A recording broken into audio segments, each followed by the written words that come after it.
Le purgatoire. C'est la peine des justes qui meurent sans avoir achevé d'expier leurs péchés.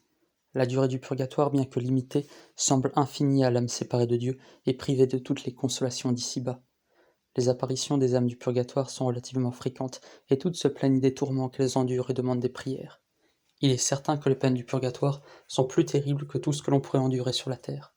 Il faut manquer de foi ou d'intelligence pour se résigner facilement aux expiations du purgatoire. Pourquoi ces peines ?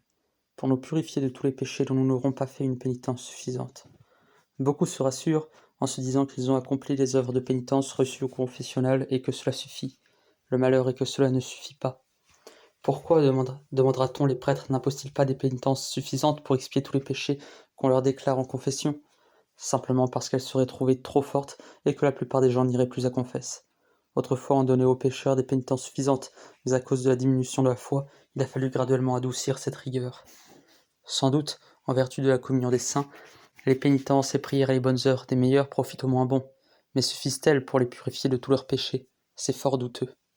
Sans doute aussi, quelqu'un qui à sa pénitence sacramentelle ajoutera un vrai changement de vie, se mettra à marcher dans le chemin étroit du devoir chrétien, offrira au Seigneur ses épreuves et ses souffrances pour l'expiation de ses péchés, pourra espérer être purifié ainsi de ses fautes. Mais il faut faire tout cela, et de notre mieux.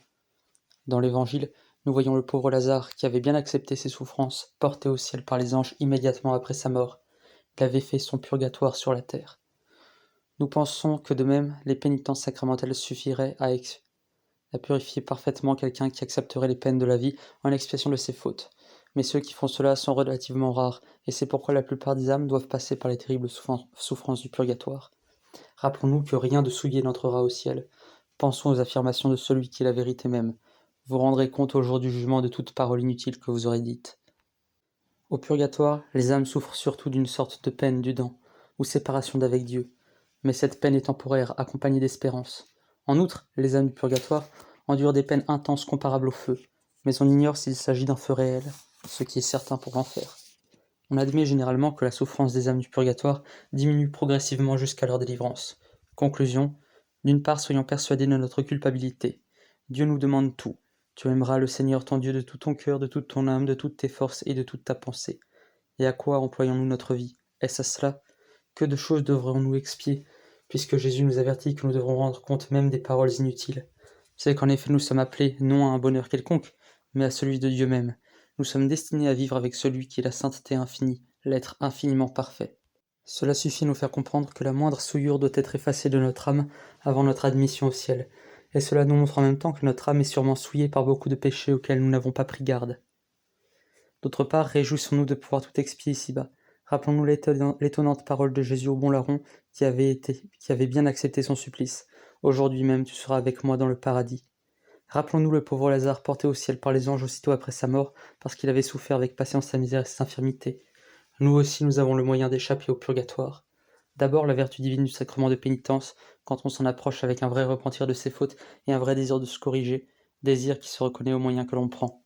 Ensuite nos épreuves quotidiennes, travail pénible, pauvreté, surmenage, souffrances qui viennent des autres, inquiétude, contrariété, humiliation, infirmité, vieillesse, douleur physique, peine de cœur. Toutes ces choses bien acceptées, offertes à Dieu en union avec la passion de Jésus-Christ, sont d'un grand prix et peuvent suffire à nous purifier entièrement de nos fautes. Du reste, remarquons-le, les souffrances bien acceptées, voulues même, en union avec l'adorable volonté de Dieu, deviennent aussitôt bien supportables. Quel soulagement de savoir que l'on souffre pour quelque chose, pour gagner le ciel et l'obtenir même aux autres. Au contraire, quand nous n'acceptons pas les souffrances et les peines que Dieu nous envoie, nous les avons tout de même, et elles sont bien plus pénibles. Il existe, pour échapper au purgatoire, un autre moyen qui ne suffirait nullement à lui tout seul, mais qui, ajouté à ceux dont nous venons de parler, est excellent. C'est la charité envers les âmes du purgatoire.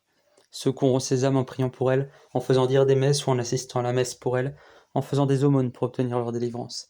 À leur tour, elles intercéderont pour nous plus tard, afin de nous aider à éviter le purgatoire, ou pour nous en délivrer. Miséricordieux Jésus, donnez-leur le repos éternel.